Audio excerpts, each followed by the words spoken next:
नमस्कार दोस्तों, स्वागत है आप सभी का हमारे इस YouTube चैनल में। जी हाँ, आइए आज हम सभी जानते हैं नागर मोथा के फ़ायदों के बारे में। सबसे पहले जानते हैं इसके बारे में। नागर मोथा शुभ प्राय भारत के सभी राज्यों में पाए जाते हैं, यानी कि नागर मोथा का जो पौधा है वो हर जगह पाया जाता है भारत में।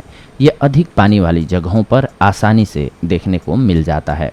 राजस्थान जैसे शुष्क प्रदेश में भी बरसात के मौसम में एवं जलाशयों और पोखर के किनारों पर यह घास अधिक देखने को मिलती है। वस्तुतः कृषक की दृष्टि से देखा जाए तो नागर मोथा एक खरपतवार है जिसको नियंत्रित करने का पूर्ण रूप से कोई ठोस उपाय नहीं है। मुख्यतः आप सभी देखते होंगे कि जब भी धान की फसल होती है उसमें ये निकल आता है, क्योंकि उस समय पानी ज़्यादा होता है खेतों में भी। नागर मोथा के शुभ की मूल ग्रंथिनुमा होती है, जो नागर मोथा के शुभ से 3 से 4 इंच नीचे जमीन में होती है। इस ग्रंथि की खासियत होती है कि यह लंबे समय तक सुरक्षित रहती है और अपने अनुकूल वातावरण होने पर फिर से पनप जाती है।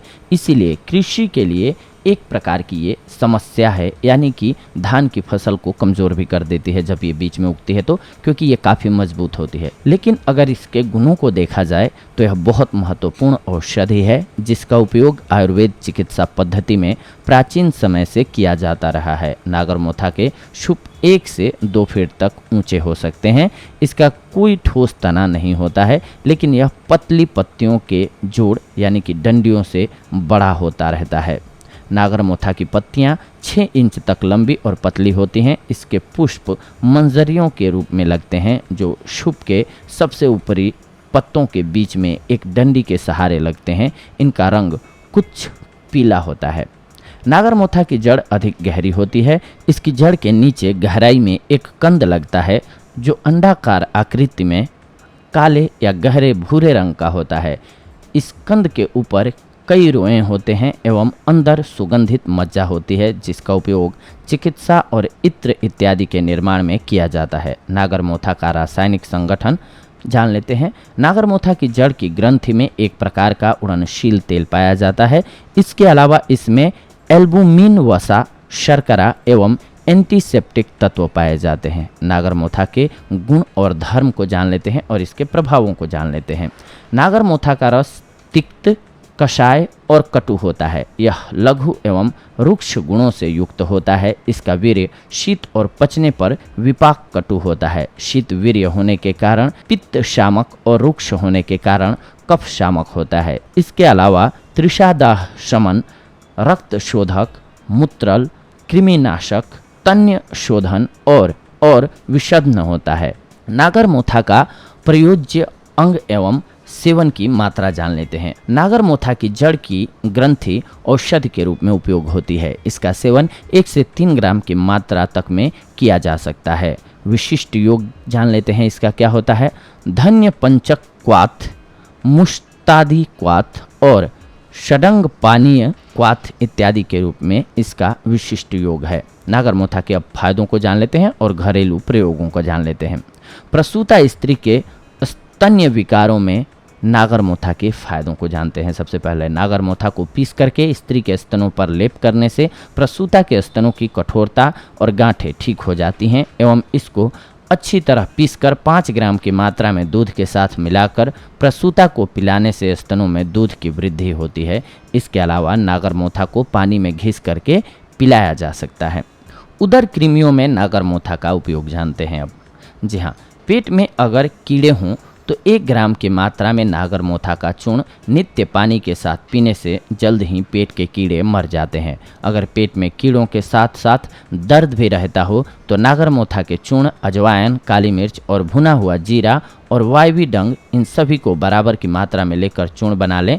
इस चूर्ण से दुगनी मात्रा में इसमें सेंधा नमक मिला करके रख लें। तैयार चूर्ण से 3 ग्राम की मात्रा में छाछ के साथ सेवन करने से पेट के कीड़े मर जाते हैं और पेट दर्द भी नहीं होता है। यह नुस्खा आपके पेट को भी ठीक करता है। इसके अलावा खांसी में इसका प्रयोग, खांसी होने पर नागर मोथा, अतीस, कर्कट श्रृंगी और पिप्पली, इन सभी को बराबर मात्रा में लेकर कूटकर चूर्ण बना लेना है। इस चूर्ण को शहद के साथ चाटने से जल्द ही खांसी में आराम मिलता है। अतिसार यानी कि दस्त में नागर मोथा के फायदे। दस्त होने पर नागर मोथा, आंवला, अदरक, इन सभी को 10-10 ग्राम की मात्रा में ले लें और इसमें 30 ग्राम सौंठ मिला करके चूर्ण बना लें।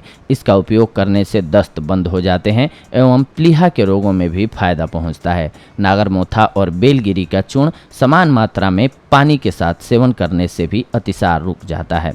अनियमित मासिक धर्म में नागरमोथा का उपयोग। जिन महिलाओं का मासिक धर्म रुक रुक के आता हो अर्थात अनियमित मासिक धर्म होता हो तो वे नागरमोथा के चूर्ण में गुड़ मिला करके गोलियां बना लें। नित्य सुबह शाम एक गोली का सेवन करने से अनियमित मासिक धर्म की समस्या से छुटकारा पाया जा सकता है। इसके अलावा प्रमेह में, जी हाँ, प्रमेह के रोगियों के लिए भी नागरमोथा उपयोगी होता है।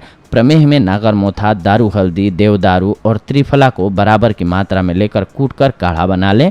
इस काढ़े का सेवन करने से प्रमेह में काफ़ी लाभ मिलता है। गठिया रोग में नागरमोथा का प्रयोग। जी हाँ, गठिया रोगी को नागरमोथा और गोखरू का चूर्ण बराबर मात्रा में लेकर मिला करके चूर्ण बनाने के बाद इसका सेवन करना है। इससे गठिया के रोग में लाभ मिलता है। इसके अलावा बुखार में नागरमोथा का प्रयोग। बुखार में नागरमोथा के साथ समान मात्रा में गिलोय को मिला करके काढ़ा बना लें और इसका सेवन करें। जी हाँ, इससे आपको जल्दी ही आराम मिल जाएगा। नागरमोथा, पित्त पापड़ा, चंदन, खस और सौंठ को बराबर मात्रा में लेकर इनका काढ़ा बना करके सेवन करने से जल्दी ही ज्वर उतर जाता है। शोथ एवं दर्द में नागरमोथा का उपयोग।